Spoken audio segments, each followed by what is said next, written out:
Таман помисливме дека работите се подсмируваат кога ете се најавува нова офанзива. Премиерот лично со одбрани зборови се разбира за да не предизвика паника и страв кај населението. Само делумно откри која ќе биде линијата на фронтот, позициите од кои ќе се атакува. Муниција изгледа има доволно, штом веќе се центрираат нишаните. Продолжуваме према Прилеп и Битола, продолжува реализацијата покрај Скопје гостиваритетово и ја напаѓаме буквално Македонија со цевки од сите страни.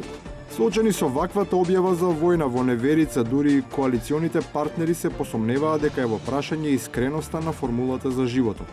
Па решија да се подадат себе си и тоа во улога на реаниматори, одбивајќи да ја прифатат информацијата дека животот нема шанса да се врати. Дајте, почитувани браќа мои и сестри, да го живееме животот. Но не е само тој. Помошта пристигнува од сите страни.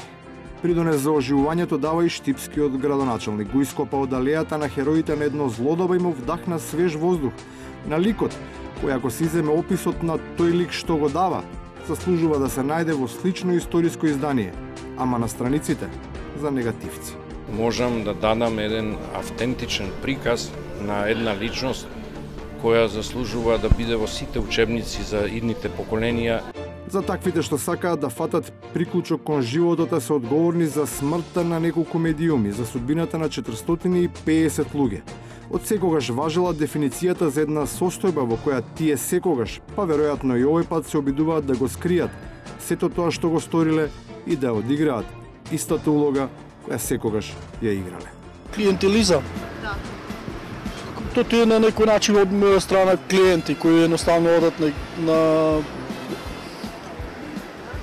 на доктор, во хотели, клиенти. Дружба, остварување блискост со одредени личности на одредени позиции за стекнување на своји лични интереси. Мислам дека тоа.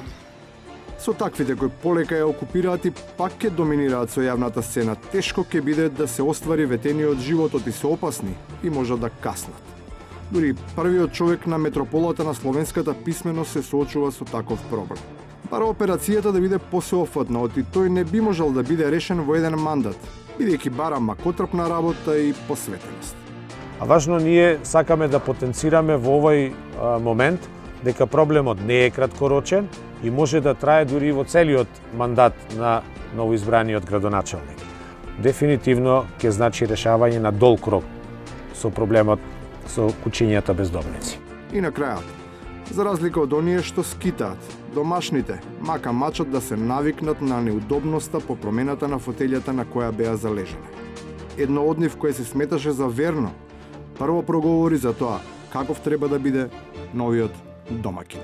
Лик кој што ќе биде прифатен од базата, односно од членовите, да има позитивна перцепција во јавноста, да има позитивен рейтинг во јавноста. И третата, исто така третиот важен пилар и третиот столб треба да биде прифатен од меѓународната заедница. Насликаниот фоторобот на посакуваниот лик на новиот Стопан не остана многу долго на огласната табла. Не затоа што нема пријавени, туку затоа што таму никој се уште не се осмелува да залае.